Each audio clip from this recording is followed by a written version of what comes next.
Big started that beef. You understand what I'm saying? He said, Gene, we gotta pray. We gotta pray. And I pushed the hands off me and I said, pray for what? That nigga dead. The second time in 6 months, a star in the often brutal world of gangster rap has been gunned down.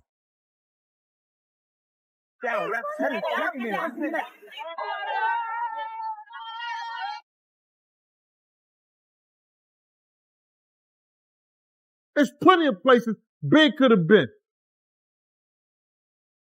Why the West Coast? Great. Oprah. J-Lo.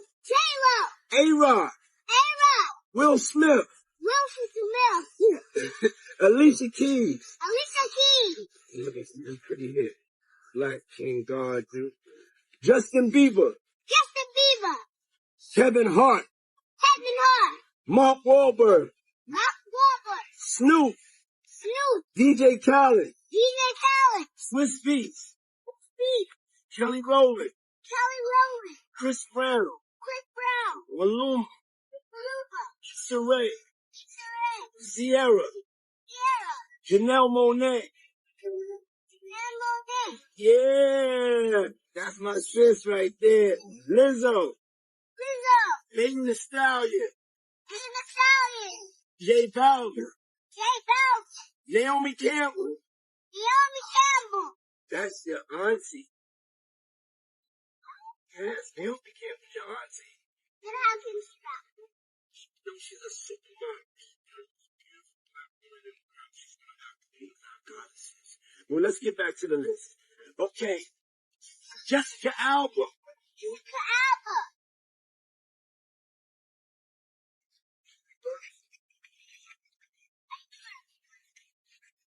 From T.D. Jackson to DJ Khaled to Prince Harry, Diddy has reportedly gotten the taste of it all.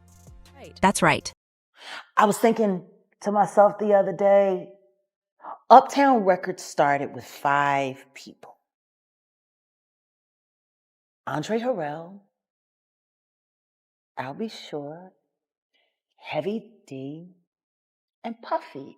And Kim was the longest working employee because she was there from the very beginning. She was Andre's personal assistant. Mm-hmm. Kim is dead.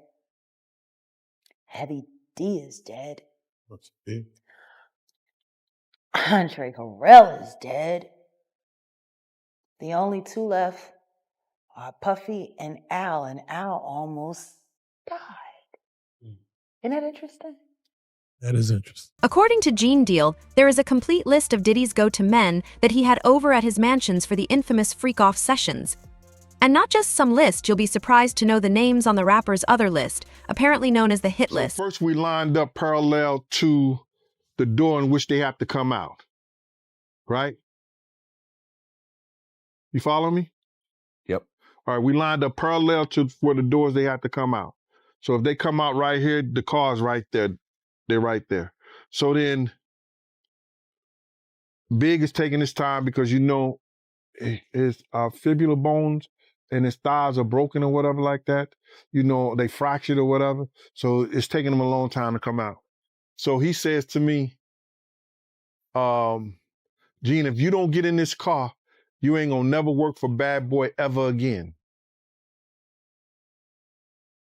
I said, man, how the fuck you gonna try to tell me how to do my job? He said, Gene, we don't need that look. We don't need that look. Get in the car. As I go to get in the car, this motherfucker reached down and let his seat all the way back. So now I got to put my legs sideways. I'm like, yo, what the fuck is you doing? And so then Kenny said, you ready? He said, you ready? I said, Kenny, run the next 3 lights. Run the next 3 lights, Kenny. Kenny said, for what? I said, motherfucker, run the next 3 lights, Kenny, or I'm going to drive. Fuck. Next thing you know, you hear it say, pow. Pap, pap, pap, pap. Yeah. 5 or 6 cars were like, pap, pap, pap, pap. Right? Fuck. Kenny guns the car going forward. I said, Kenny, what the f is you doing? He said they shooting at Big. He said, we don't know who they shooting at. He then goes up the block, stops, and do this 3-point, something like that, U-turn, comes back. And as we coming back, we see the guy turning the corner from the corner. He was parked on the corner because there's no way he could have got on the side unless his car was already parked there. You understand what I'm saying? Take a look. I walk in the hospital. Puff coming running out the back door, and he grabbed my arms. He grabbed both of my arms because they was giving the people in the hospital a lot of problems because now fans and people in there who the entourage like that, I was like, yo, y'all get the f out this hospital right now. Now I'm in my beast mode. You know what I'm saying? Ain't nobody, you know, I hate to be like that because it's hard to come back from that. And that always got me in a lot of trouble. But Pup grabbed me both of my arms. He said, Gene, we got to pray. We got to pray. And I pushed that hands off me and I said, pray for what? That nigga dead. Of all the names that are prominently displayed on this purported hit list, Notorious B.I.G. is the one that most likely stings the most. The Notorious B.I.G. wasn't assassinated in a drive-by shooting, according to Gene Deal. Rather, he denied the notion that Biggie was killed in a drive-by and claimed that the car was waiting for the rapper all night. According to Deal, every Biggie movie that you see, they say it's a drive-by when the witness tells you the car stood right there at the corner. The car was probably there all night. When we pulled him out the car, and I know people going, you know, because you know how the internet is. Yo, you didn't have to say that. When he had soiled himself, let me just put that way, and I grabbed him, and you had the stent, I dropped his leg, man. It's like all my strength had left my body. You know what I'm saying? And then I heard somebody say, Gene, what you doing? And I just grabbed him. And we put him up on that damn stretcher. That's a lot of dead weight, bro. I think they got one of those bad boy niggas. They said they was gonna get him. I said, they said they was gonna do what? And then Paul come running down the street. Yo, Gene, we about to go. We got to go. What are you doing down here? So I looked at Quick looked at me. I went away. I went, ran up the street with them, got in the car. Puff got in the car with Big. He was sitting behind Big, right? D-Rock had came back because they all had ran down the block once Big got shot. All that shit say we was behind the truck. You was a lie because you guys come running down the block because D-Rock was like, yo, they shot my man. They got my man. And Puff got him behind Big, and I said to Puff, whatever y'all do, don't let him go to sleep. Don't let him go to sleep. Whatever y'all do, don't let him go to sleep. And Kenny jumped in their car because he said he knew where the hospital was at. And now Tone was driving our car. So Puff said, Kenny, you know where the hospital is? He said, yeah, I know where the hospital is. And he said, yo, Big, I'm going to get you to the hospital. Big, I'm going to get you to the hospital. And Big said, just do it before I close the door. Currently, the ex-bodyguard has let loose in his fiery interview, ranting about the lies he claims are being shown in interviews and documentaries. As if anything, Diddy should be held accountable. We all knew that. Why would Puff rent studio time? Come on, man, look. You got to look at what people do, man. You know Pac just got killed. It ain't no kind of business Big was doing. Big couldn't even walk. He couldn't run. They was pushing him around in a wheelchair, brother. Why the hell would you rent studio time in L.A. for him to finish your album when in fact you got your own studio, Daddy's house? Let's keep it a buck. Let's stop this bullshit, man. Let's stop doing these interviews, man, about this because people ain't getting it. He did not want the beef with the Crips. Puff ain't want the beef with the Dog Pound, Snoop them or whatever. Big started that beef. You understand what I'm saying? Puff ain't want none of that beef. So what I'm going to do is,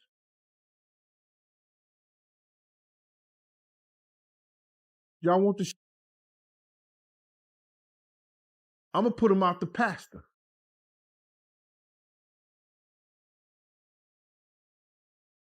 catch him if you can. If you got that wolf in you, catch him if you can. Why in the hell you would put your man in a situation by sending him to Cali to work on your album? When you know, not his Nimitz, but your Nimitz was just murdered by niggas that you was running with. Why would you do that? Oh, they just wanted to do business. Business my ass, man. No homo. But you know how some of these niggas be thinking, right? They hear that. Keep it real, man. Why is he out there working on Puff album when you got the Hit Factory? You got Daddy's House. You got the place where Tupac was shot at, Quad Studio. There's plenty of places Big could have been. Why the West Coast? Meanwhile, according to FBI records, Wallace was driving a Chevrolet Suburban in the passenger seat when a Chevy SS Impala drew up at a red light and a gunman inside the car started firing. Wallace had just left a party at the Peterson Automotive Museum. Of course, Wallace passed away at a nearby hospital in less than an hour. According to his autopsy, which was made public in 2012, he was shot 4 times. And all in all, rumors have it that Diddy painted the target on Big's back, given Big was soon leaving Bad Boy to start his own label. Well, I think that nobody wants anybody to get killed, per se. I don't think unless he's an enemy or something like that. But he knew Big was leaving the label. He said that in Hip Hop Revolution. Is it Hip Hop Evolution or Hip Hop Revolution, something like that? He said that this went and got his own deal, his own. Look at the balls he had. He went and got his own record label, his own deal. He didn't even bring this to Bad Boy. The nerve of him. He tried to laugh and play it off, but that's some serious shit. Because all the money you spent to make this thug life, partying bullshit,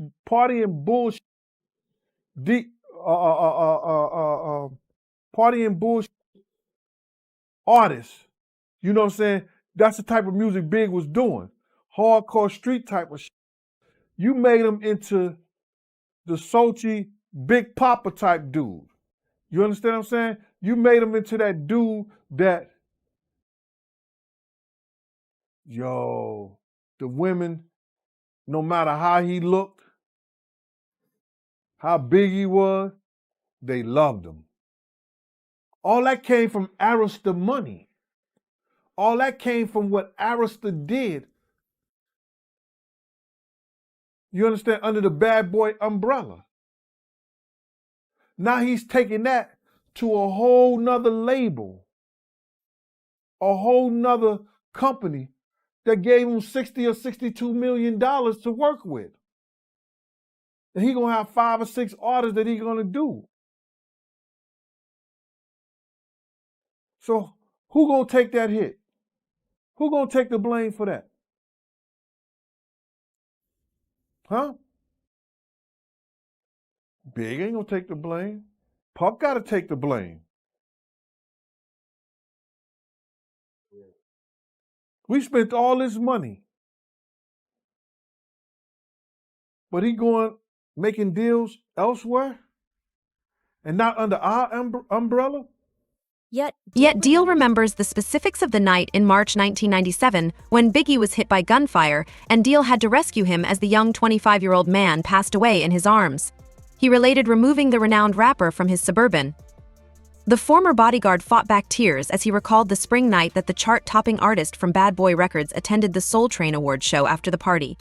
He mentioned that Puffy could have avoided all this if it wasn't for his rage.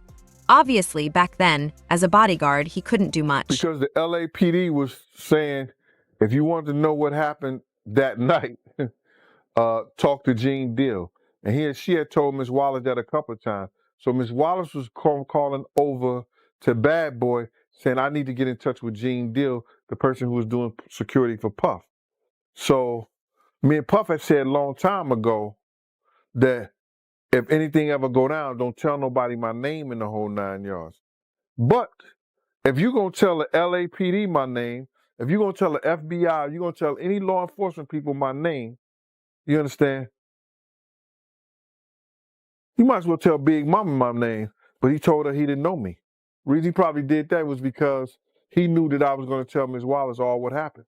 Because he know I exchanged that night. The last time I seen Puff in California before we got in the car and to take him to San Diego is when he grabbed both of my arms. Gene, we got to pray. We got to pray. And I pushed that nigga arms off me and I said, yo, pray for what? That nigga dead. So that's the last time I saw him, in California. And because he was in the car with Paul and them, and they was going to San Diego to fly right out of California that night. Meanwhile, in other news and on the other list of P. Diddy, who is also known by many as Honeycombs, several celebrities are involved in the legal proceedings surrounding music producer Rodney Jones' $30 million lawsuit against hip-hop mogul Sean Diddy Combs. This comes only a few months after the court document containing the notorious pedophile Jeffrey Epstein was made public. On February 26th, Jones filed a complaint against Combs, making grave claims about him. These claims included grooming, sexual misbehavior, and even involvement in sex trafficking. Accordingly, the list also includes Prince Harry and Young Miami, two individuals who are typically not associated with the entertainment industry. But that's okay, given the court record and the list, which identifies notable figures in music history such as Donald Lawrence, the Clark sisters, Cassie Ventura, Moses T.D. Bishop, and T.D. Jakes. Well, they busy right now, man, and they told me don't let nobody come in the room. He said, yo, I'm going in the room to get my cousin out. And I said, bruh, you ain't going in the room to get your cousin out. They told me nobody could go in the room. So he said, I don't care who you are, what you doing like that. I'm going to get my cousin. He went to go and try to open the room. I grabbed his ass, joked him up, and slammed him on the piano. And the next thing you know, Puff and his artist run out the room naked. And so then I said, I see the artist trying to grab a towel. Puff didn't give a shit. And the artist like, yo, what's wrong? What's going on? What's going on? He's like, yo, Gene, that's my cousin. And I was like, yo, my man, he was trying to get in the room, and y'all told me don't let nobody else come in, let nobody come in this room. Jesus Christ gonna have to come take the Puff. No, Jesus gonna have to take the air out of my body if anybody coming in that room. And Puff just looked at the artist, and the artist said, you ain't want to come up in there. It was a lot of freaky shit going on. According to reports, the well-known figures in the alleged list were thought to benefit from their association with Combs because of their high-profile contacts and tags. The list also reveals that Combs' associates were given a golden ring among themselves by the adjoining, allowing a variety of celebrities to attend the freak-off sessions in exchange for being recorded and filmed. That's all for today's video. Make sure to share your thoughts in the comments below. For more updates, hit the bell icon. I was there when he was doing the white parties in the Hamptons and the whole 9 yards, so I know what goes on at the parties. If, they probably got a little bit more freakier, as time went on, because they got to the point whereas that they didn't even care. It used to be secretly, where people used to go to, separate rooms and different rooms, and they wasn't doing that out in the public, but now they don't care. Men kissing men and all this other shit. That's just crazy. So why do you think he was going to these parties? I think that he's going to the Diddy parties, bruh. If he's going, well, we know he's going to the Diddy parties, and I know that it's, I know what usually happens at the Diddy party, or what we told us happened at the Diddy parties. Maybe he needs to see it for himself, man. Maybe he needs to go there and really be involved in some things that could help save some individuals while they going to those parties.